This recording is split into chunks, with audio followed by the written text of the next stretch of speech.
جی السلام علیکم. وعلیکم السلام. میرا نام واصف ہے اور میں بیریا انکلیو اسلام آباد سے بات کر رہا ہوں. جی جی میرا سوال یہ ہے کہ آپ پرائم منسٹر صاحب آپ کنسٹرکشن سیکٹر کو بہت اہمیت دے رہے ہیں اور نئی ہاؤسنگ سوسائٹیز بھی بن رہی ہیں جو کہ ان میں کئی بہت عمدہ بھی ہیں، لیکن جس شعبے میں وہ حکومت کی محتاج ہوتی ہیں یعنی گیس، بجلی، ہاسپٹل وغیرہ، اس میں کافی زیادہ معاملات خراب ہو جاتے ہیں اور ہم جو ہمارے پبلک کے جو مفادات ہوتے ہیں نا ان میں بڑا، کیونکہ ہماری کوئی سے نہیں رہ جاتی، نہ ہم لوکل گورنمنٹ کے تحت آتے ہیں نہ اربن گورنمنٹ کے، اور جسے کہتے ہیں ہم سوسائٹیز کے رحم و کرم پہ ہوتے ہیں، وہ جو مرضی ہمارے ساتھ کریں. جیسے ہم آپ سے چند کلومیٹر دور رہتے ہیں لیکن ہمارے پاس گیس نہیں ہے اور سردیوں میں ٹھٹر گئے. اب جسے کہتے ہیں نا یہ سب کچھ جسے کہتے ہیں، اس کے لیے میرا سوال یہ ہے کہ آپ یہ راوی کا بنا رہے ہیں، دوسرا کنسٹرکشن سیکٹر میں اتنا کام کریں، تو کوئی اتھارٹی یا اس کا کوئی لیگل فریم ورک جس سے ہمارے حقوق، ہماری سے بنے. ہم جسے کہتے ہیں نا ہم ایک فریق کے طور پہ گورنمنٹ، ہاؤسنگ سوسائٹیز اور ریزیڈنٹ، وہ جسے کہتے ہیں ایک فریق کے طور پہ آئے ہیں. تو میرا سوال ہے کہ اس کے سلسلے میں آپ نے کیا کیا ہے؟ اوکے، یہ بہت اہم سوال ہے آپ کا. اس کے دو تین پہلو ہیں. سب سے پہلے تو یہ سوسائٹیز کے اندر لوگ مجھے کئی کہتے ہیں کہ جی ہمیں، بلکہ کل ہی مجھے کسی نے کہا کہ جی انہوں نے سوسائٹی میں ہم نے پیسے بھی دے دیے، تو ایک دم انہوں نے کہا جی اب اس کے بھی پیسے دے دو کہ اور بھی ہمیں اب پیسے چاہیے. اور وہ بیچارے لوگ ایک دفعہ پیسے دے دیں پھر وہ ایڈ کرتے جاتے ہیں تو محتاج ہو جاتے ہیں. ہم نے پھر اس کی سروے کروائی ہے. یہ پہلی دفعہ پاکستان میں ہوا ہے کہ کون سی سوسائٹیز لیگل ہیں، کون سی سوسائٹیز اجازت لیے بغیر کام شروع کر دیا انہوں نے، کون سی سوسائٹیز بن بھی گئی ہیں اور اللیگل ہیں. اللیگل کا مطلب کہ جب سوسائٹی جب آپ کی اللیگل بن جاتی ہے تو اس کے لیے نہ گیس آپ دے سکتے ہیں نہ ان کو بجلی دے سکتے ہیں، لیگلی تو نہیں دے سکتے. تو وہ پھر وہ بن جاتی ہیں کیونکہ وہ این او سیز نہیں لیتی، اجازت نہیں لیتی. تو اب ہم کر کیا رہے ہیں، میں آپ کو ذرا سمجھا دوں کہ اور مجھے پتہ ہے کہ عوام کو سب سے زیادہ تکلیف یہاں ہوتی ہے.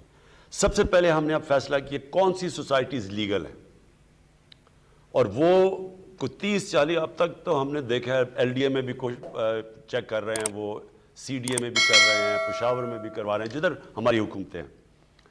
اب جو لیگل ہیں وہ کم ہیں، جو اللیگل ہیں وہ زیادہ ہیں. اللیگل کا پرابلم یہ ہوتا ہے کہ وہ ریگولیٹڈ نہیں ہوتی اور کئی جگہ فراڈ ہوتا ہے.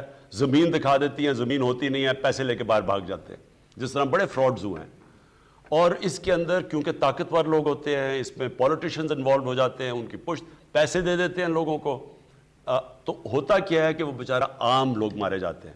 تو سب سے پہلے اب کوشش ہو رہی ہے پاکستان میں، ہماری یہ جو جدھر ہماری حکومتیں ہیں، کہ پتہ چلوایا جائے کہ لیگل کون سی ہیں، کون سی لیگل ہیں، ان کو ریگولرائز کرنا ہے، کس کو کرنا ہے، اور کون سی ایسی ہیں جن کو ہم نے بالکل اجازت نہیں دینی.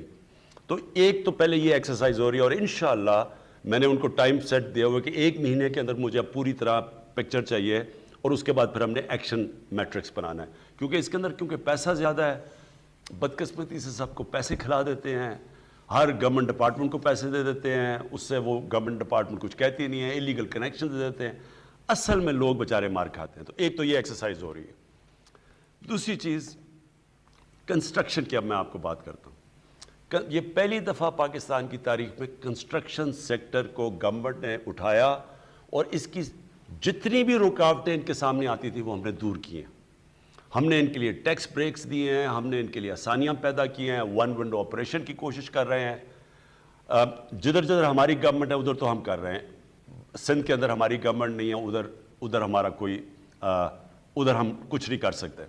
لیکن ایل ڈی اے میں، سی ڈی اے میں، پشاور کے اندر اور ہر جدھر، اور پھر کنسٹرکشن کے لیے جو انسینٹیوز دینے ہیں، ہمارا نیا پاکستان ہاؤسنگ کا جو پورا اتھارٹی بنی ہوئی ہے، ہر قسم کی کوشش کر رہے ہیں کہ جو آپ کنسٹرکشن کرنا چاہے اس کے لیے رکاوٹیں کم سے کم ہوں. ہم اس کو انفارمیشن ٹیکنالوجی کی طرف چلے گئے ہیں.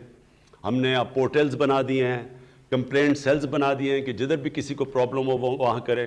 پرمیشنز اب آن لائن پہ چلے گئے ہیں کہ آن لائن پرمیشن لوگوں کو مل جائے. یہ سب چیزیں پچھلے 1 سال میں 1 سال سے ہو رہی ہے. پھر ہم نے ایف بی آر سے ان کے لیے جو ڈبل ٹیکسیشنز تھی وہ ٹیکس کم کروائے ہیں. جو نیا سب سے جو بڑا ہمارا پروجیکٹ ہے نیا پاکستان ہاؤسنگ کا، وہ کیا ہے کہ عام آدمی اپنے لیے گھر خرید سکے. اور وہ آپ جانتے ہیں کہ یہ پاکستان وہ ملک ہے جدھر 0.2% اب تک ہاؤس فائنینسنگ ہے، مورگیج فائنینسنگ جسے کہتے ہیں.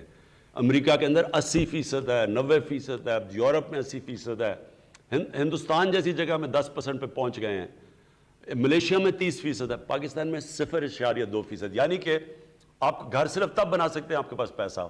اس کا مطلب ہمارا سارے لوگ، تنخواہ دار، مزدور، وہ سارا طبقہ اپنا گھر نہیں بنا سکتا کیونکہ ان کے پاس کیش نہیں ہے.